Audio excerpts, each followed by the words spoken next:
I had the, what else did I have here? I had the opportunity knocks. Well, I might as well roll it. Opportunity knocks. It regenerates and resets at R&R, and I may want to roll it here rather than have it as something hanging over my head. Note, each time anyone refuses an opportunity knocks, the next time they roll increases by 1. That will only reset at R. Let me roll the result. I typically allow this. Roll the result, a 6.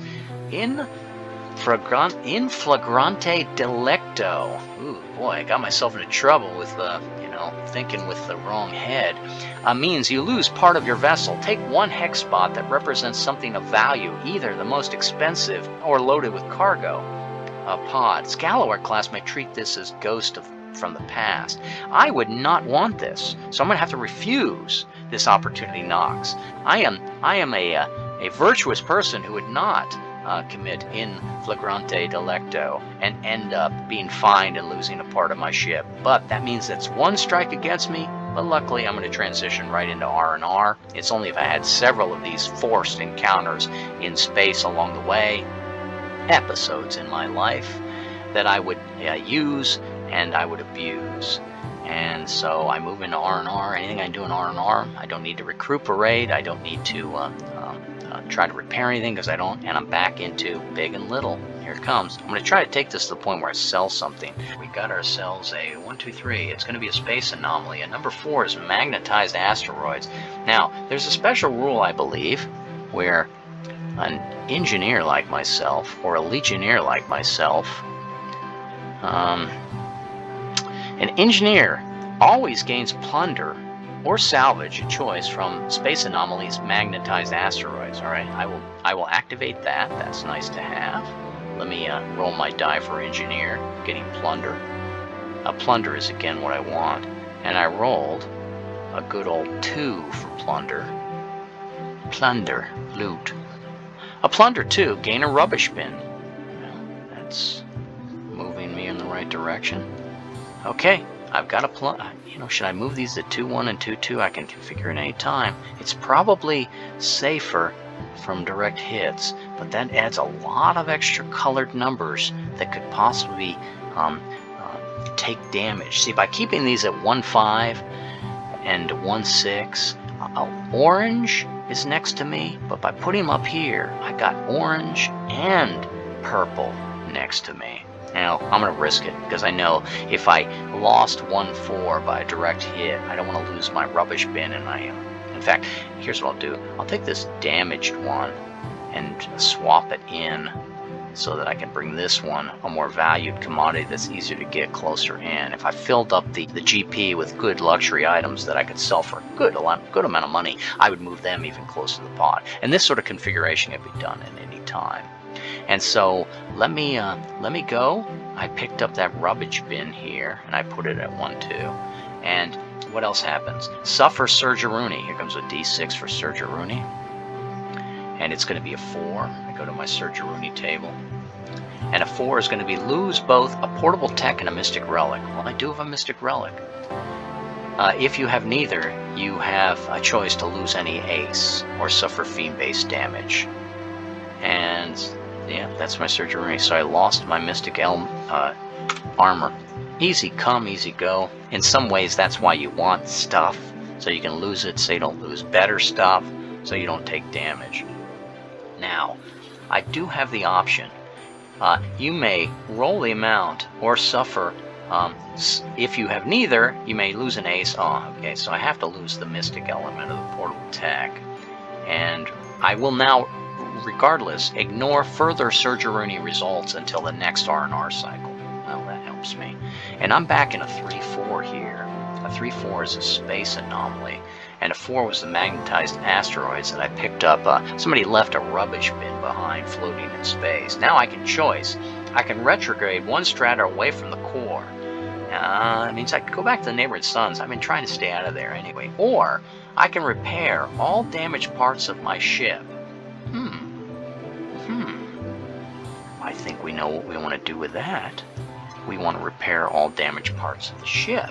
Neighboring Suns 1 means you may only repair ship damage. It means you couldn't retrograde from 1 to 0 and get to Sol. The class telepath ignores the Surgeruni on either choice. He feels the galaxy's soul force, of course. And I'm not a telepath, not yet. Telepath, in fact, I'll never will be. Telepath is a class. My class is Legionnaire. I don't have Mephisto powers yet.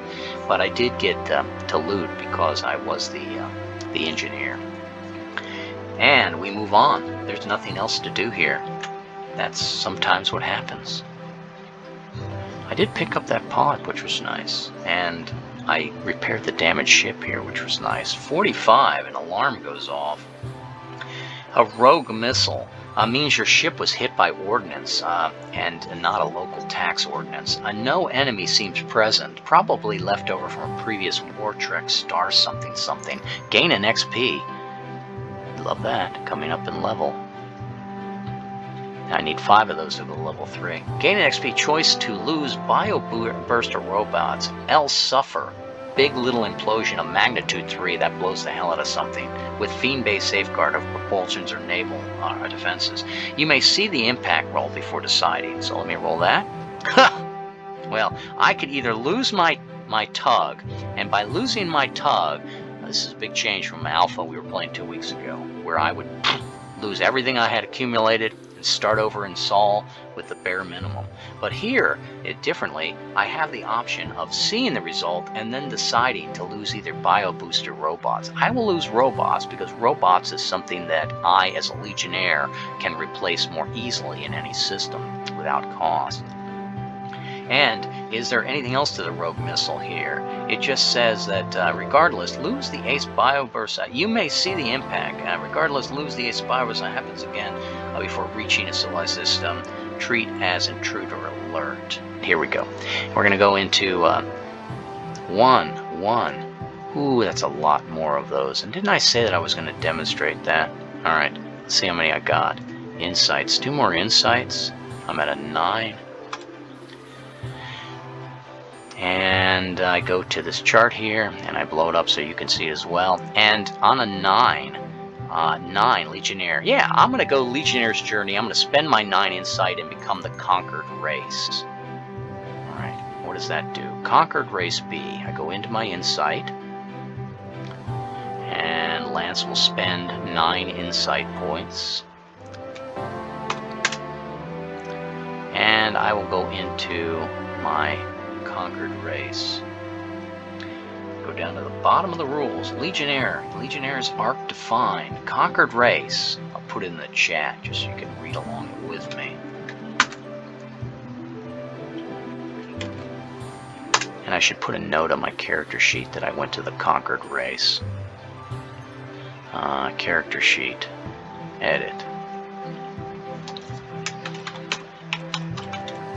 Conquered Race. Watching people type is tight. Alright, I'm in the Conquered Race. And at Conquered Race, I'm reading aloud, and it says, does it say Doppelganger? It doesn't. It says, Conquered Race, Step B. Meet for virtual drinks with fellow survivors, perhaps budding colonists of your kind. A reminder that you come from a planet that was Tylerized and turned to dead slag.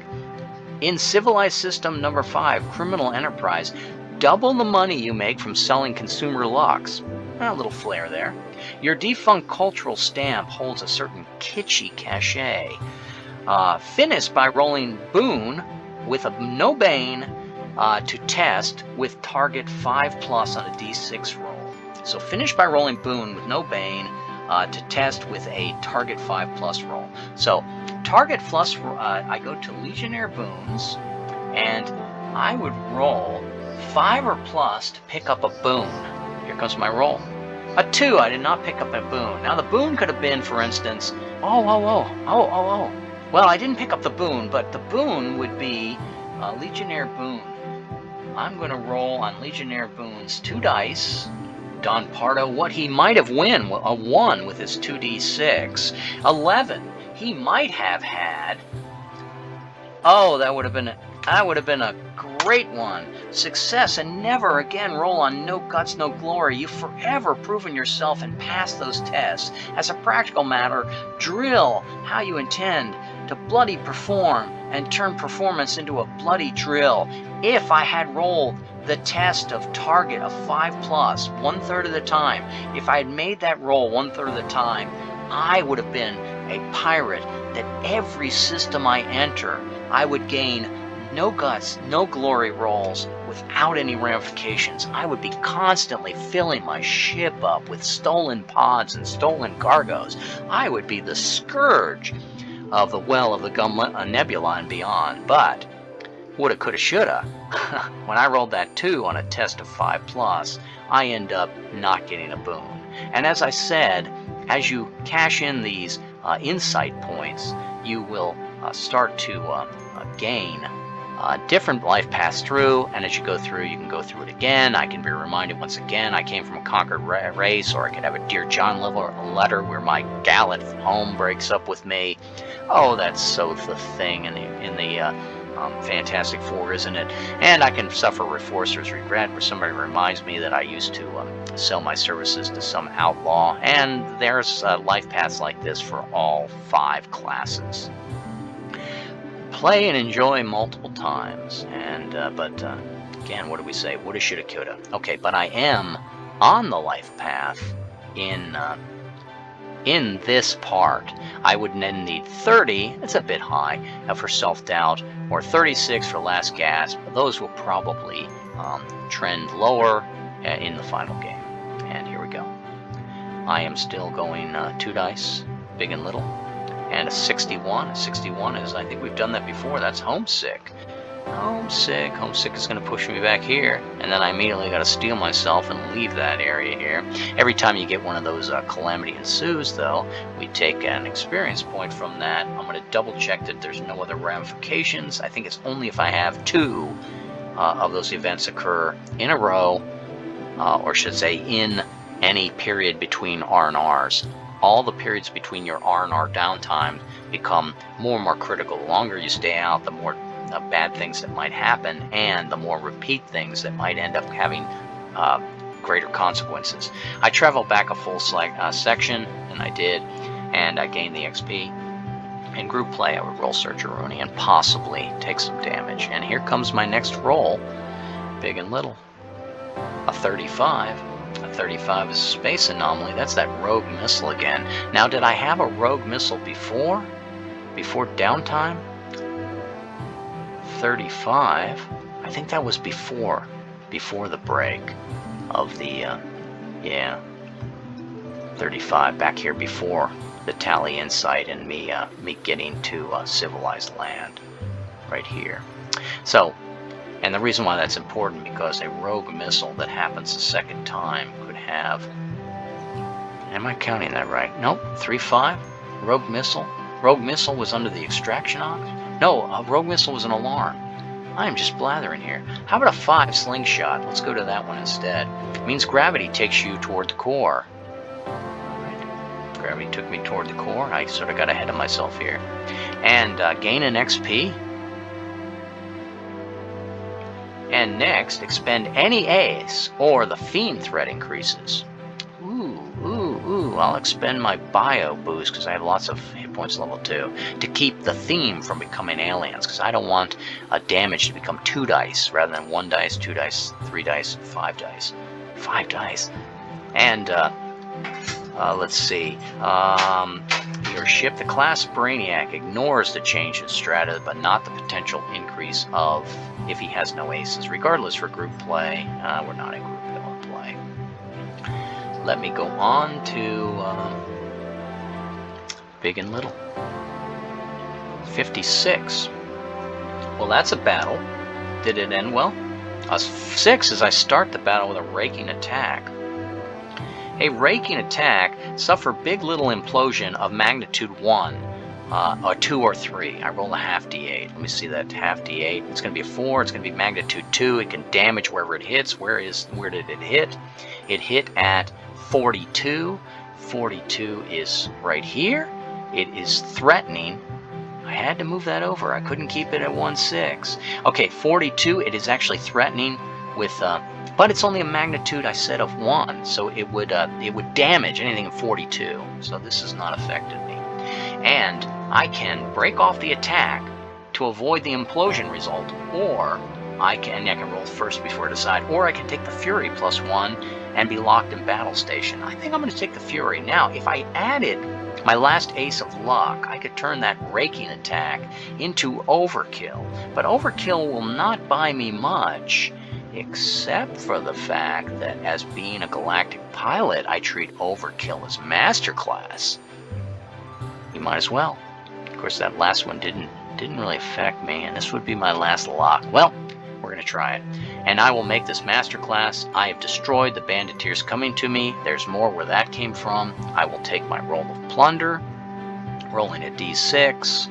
I think you've seen this table before on loot. Plunder, do I want plunder? At this point, I have 1, 2, 3 empty pods. I may take salvage. All right, I'm going to take a roll of salvage here. And my salvage roll was a 3. Fill 1 rubbish bin with transition materials, else recover my aces. Ooh, tempted, but I think we're going to add some rubbish here, because now I got some money to sell stuff.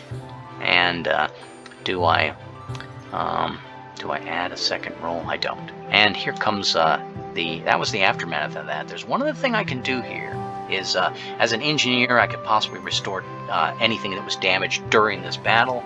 I can also, as a Brainiac or Telepath, reset one of my psychic aspects. I probably should have taken 1 spell because I was a Legionnaire, and I went to a level 2. Let me grab a psychic aspect. I'll grab a clarity.